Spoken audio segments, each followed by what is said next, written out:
नमस्कार दोस्तों। आज मैं आपको महाभारत काल की घटना सुनाता हूँ, जिसका शीर्षक है पतन के कारण। महाप्रस्थान करते समय पांडवों ने पश्चिम से उत्तर दिशा में आकर महागिरि हिमालय का दर्शन किया। उसको लांघकर जब वे आगे बढ़े तो उन्हें बालू का समुद्र दिखाई पड़ा।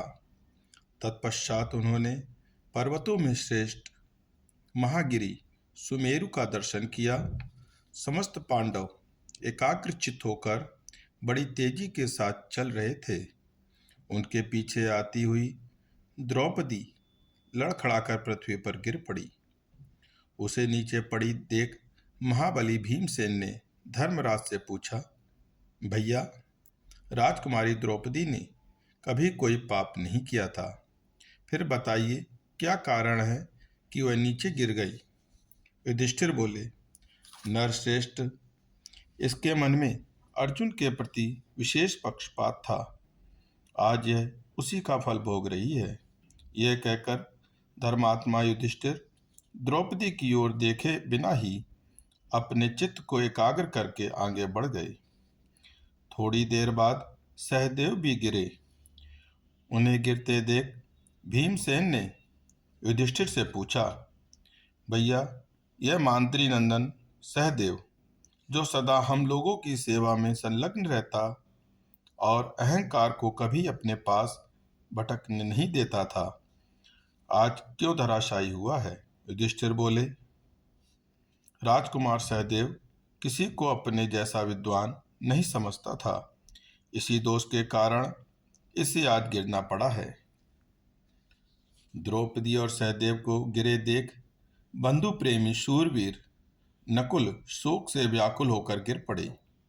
यह देख भीमसेन ने पुनः उनसे प्रश्न किया, भैया, संसार में जिसके रूप की समानता करने वाला कोई नहीं था, जिसने कभी अपने धर्म में त्रुटि नहीं होने दी तथा जो सदा हम लोगों की आज्ञा का पालन करता था, वह हमारा प्रिय बंधु नकुल क्यों गिर पड़ा।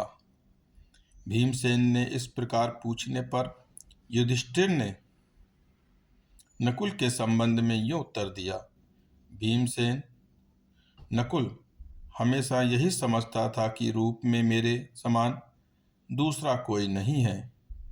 इसके मन में यही बात बैठी रहती थी कि मैं ही सबसे बढ़कर रूपवान हूँ, इसीलिए इसको गिरना पड़ा है। उन तीनों को गिरे देख अर्जुन को बड़ा शोक हुआ और वे भी अनुताप के मारे गिर पड़े।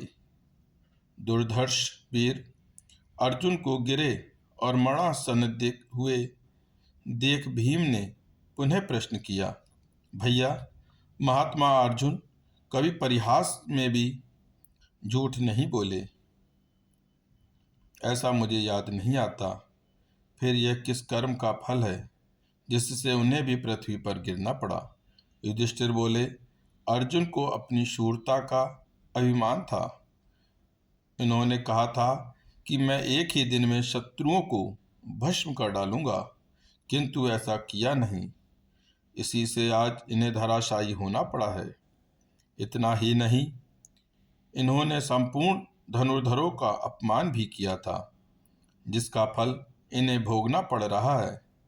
अतः अपना कल्याण चाहने वाले पुरुष को ऐसा नहीं करना चाहिए। यूं कहकर राजा युधिष्ठिर आगे बढ़ गए।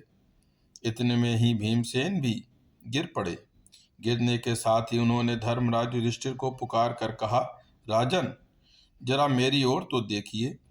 मैं आपका प्रिय भीमसेन हूँ और यहाँ गिरा हुआ हूँ। यदि जानते हो तो बताइए, मेरे गिरने का क्या कारण है।